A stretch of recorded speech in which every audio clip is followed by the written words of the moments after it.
What's good, everyone? It's Afro here from AFROCHIBI Champs, and I hope you guys are doing well today. As you can see, I have every single AFROCHIBI out on display, and the reason is we are going to go into a bit more detail in the types of AFROCHIBIs and just my thoughts in creating it. If you are ready, let's go!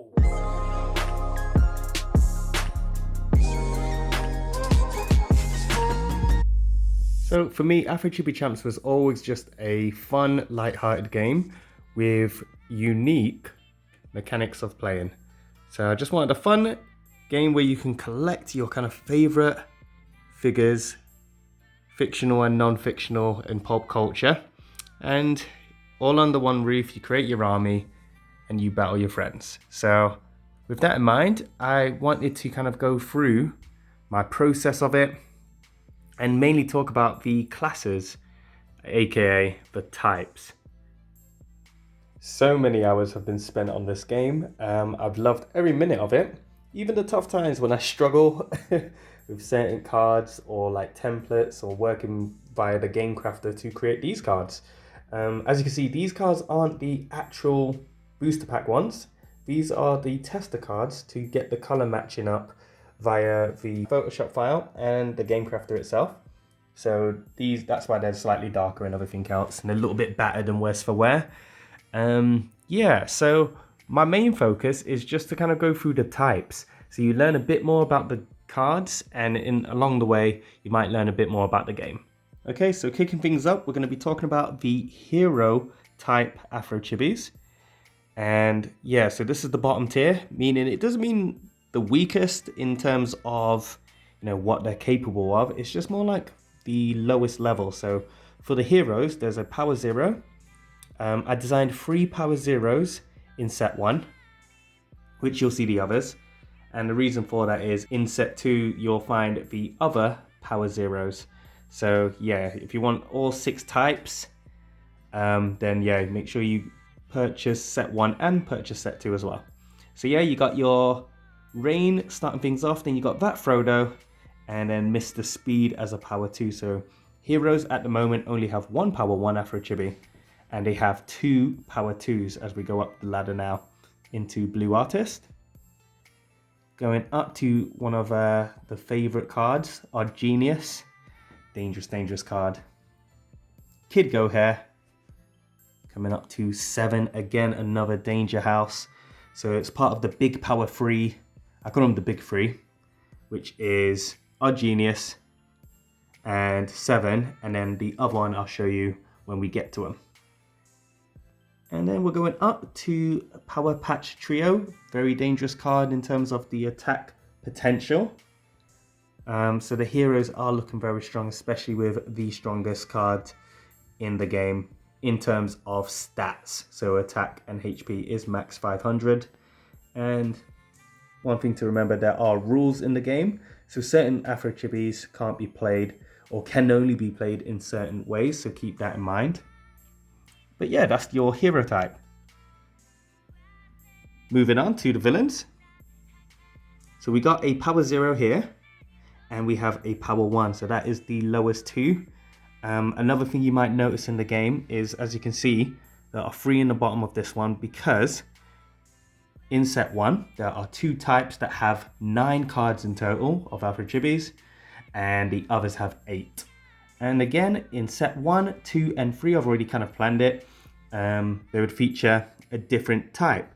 So for example, this one is heroes that have 9, and as well as that, you also have the creatures who have 9. So in set 2 will be another 2 types of AFROCHIBIs to get the 9 cards rather than the 8. All right, so Machete 13, Fat Boss. We got Mama Dalmatian, very fun card to design. I enjoyed. To be fair, I enjoyed probably all these cards, kind of turning them into a mini little Afro versions, try and do different styles. Like as you can see, Heisenberg man is receding like crazy. But yeah, great ability here. So for the villains, looking good there. Lord M, part of a future archetype. So be on the lookout for other lords. We got Skellefro.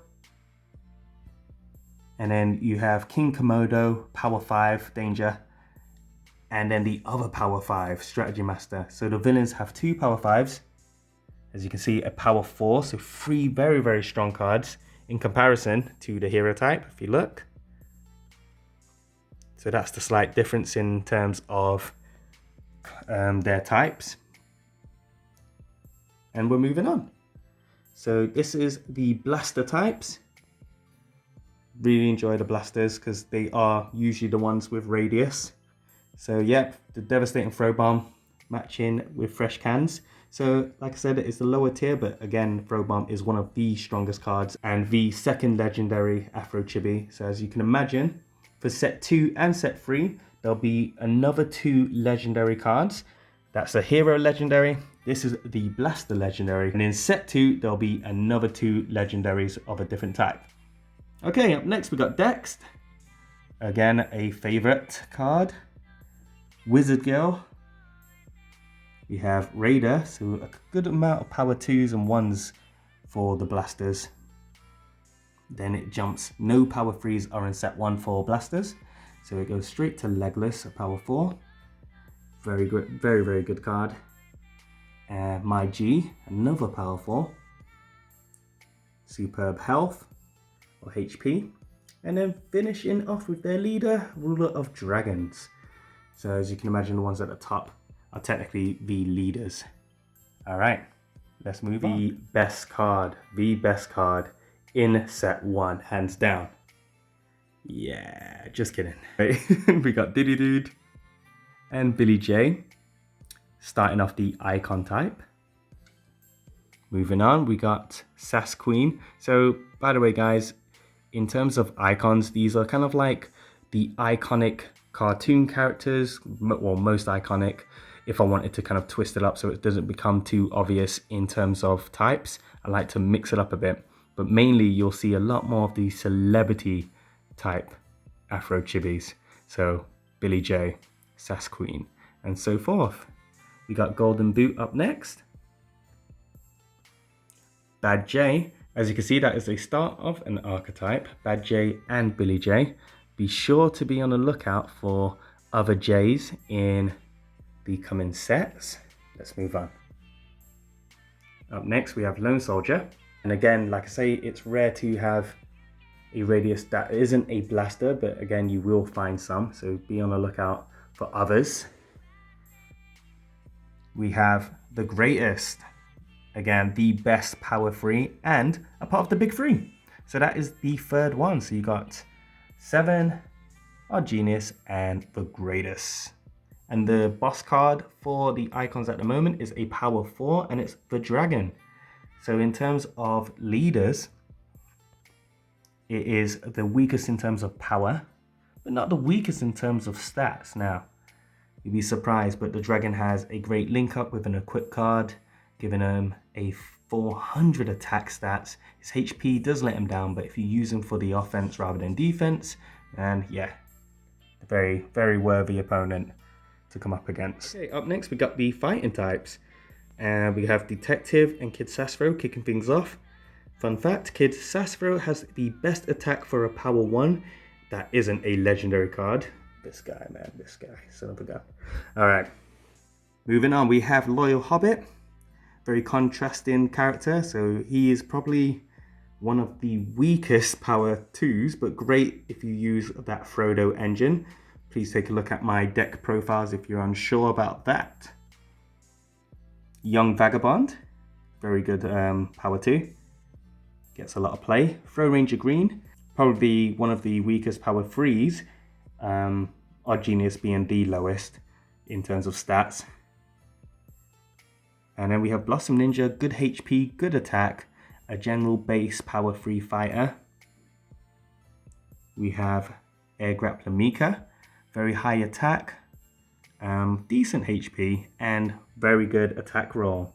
So in my game, we use a dice, and obviously attack roll 3 or higher is better odds, which means she's a faster attacker, just like the likes of the Dragon and a few other AFROCHIBIs. Lightning Fist is the leader, and again, like the icon type, Power 4 is the max that set 1 has, but as you can imagine, there's some mad cards coming for set 2. No spoilers in this particular video, but yeah, it's exciting time. And the last type we're going to be talking about today is the creature type. Now, the creatures are quite fun to use because they kind of use more of the evolution engine. So if you do want to play with the kind of transformation type AFROCHIBIs, then yeah, a good look would be the creature type cards. All right, cat and mouse, very good. Power 2, love it. A bit sweet with the rule there, but it is what it is. Lockbearer, perfect for Let Frodo engine. Bash, great HP. We have Powerbone, perfect for the evolution that I've just mentioned. And then we have Alien Moon Spider. I'm definitely going to be doing a lot more of the kind of alien spider archetype. This is the first of its kind. Be sure to look out for the set 2 alien type spider. Yeah, it's a good one. Very strong one coming up. And then the last card is the Bulk. Again, one of the main AFROCHIBIs to use. All right. So there you have it, guys. That was my kind of like in-depth look on the type of AFROCHIBIs, and at the same time it's always nice to refresh and get to know certain AFROCHIBIs again, and hopefully I'll bring you a little bit more insight in my kind of card making process and what I thought about and the up and coming stuff for set 2 as well. So if you did like this content, please subscribe, like, comment, so you don't miss all of the good stuff that's coming up. I've been AfroPierre, and guys, I will see you tomorrow. Peace!